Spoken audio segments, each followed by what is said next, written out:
I was only 17 when my life fell apart. It happened in our old house in Willow Creek. I had kept a big secret. I was pregnant from a short summer romance. During family dinner, it came out. My mom looked shocked, but my dad, Harold, got very angry. "You have shamed our family," he said. He did not hug me or ask questions. He just slammed the door and left in the rain. By morning, the locks were changed. I was out on my own. My dreams of college and a normal life were gone. That night, I packed a small bag with some old clothes, my mom's locket, the only thing she left me before she died young, and a bus ticket.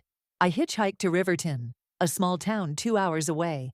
It smelled like pine trees and hard times. The first few months were tough. I waited tables at a bad bar called the Rusty Anchor. Truck drivers stared and gave small tips. I cleaned floors in a factory until my hands hurt and bled. Sometimes I picked berries by the river when money ran out. A nice widow named Mrs. Delgado let me sleep on her couch. She was from Mexico and had lost her own daughter. "Mija," she said, giving me warm food. "Life twists, but it does not break. You will find your way." My son was born in Riverton General Hospital. I held him alone, with machines beeping around us. I named him Theo, which means God in Greek. It was my promise that he would be my everything. Our first home was a tiny room above a laundry. Machines shook the floor like thunder, and cold air came through the windows. But Theo's laughs made it feel special. I sang him songs my mom taught me. We ate cheap food, but we had each other. Theo grew up strong and smart, just like I hoped.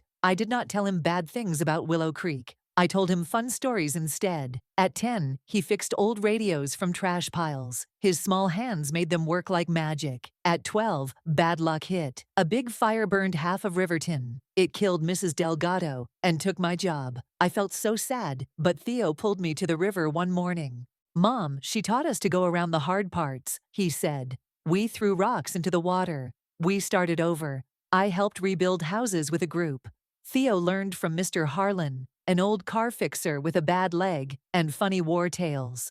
Harlan acted like the grandpa Theo needed. He taught him about engines, like how they beat like hearts. By 15, Theo was the best at the garage. He fixed hard problems that others could not. But trouble came. A guy named Jax from the city took our customers. He had shiny tools and said mean things about our place. He called it old and broken. Theo did not give up. At night, he drew plans for new ways to fix cars. He mixed Harlan's old tricks with cheap solar parts from the internet. One day, Jax's team messed up fixing the mayor's old car. Theo fixed it fast and better. He made it run clean and strong. The mayor loved it and told everyone. Our garage got famous. It changed name to Riverton Revive. Now it fixed cars and helped people, like free checks for single moms and jobs for kids in trouble. Theo's hands were rough from work, but he made things new. On Theo's 18th birthday, in our nice little house with white curtains, he surprised me. We ate pancakes I made fun.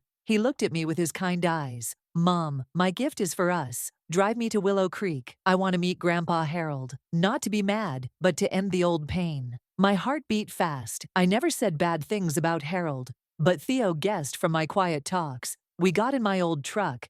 Theo fixed it from junk and drove south. The river near the house made me feel sick inside. The big old house looked the same, but paint was falling off. Harold opened the door with a cane. He was smaller now, from age and being alone. His gray eyes saw Theo, who looked like a young him, and he went pale.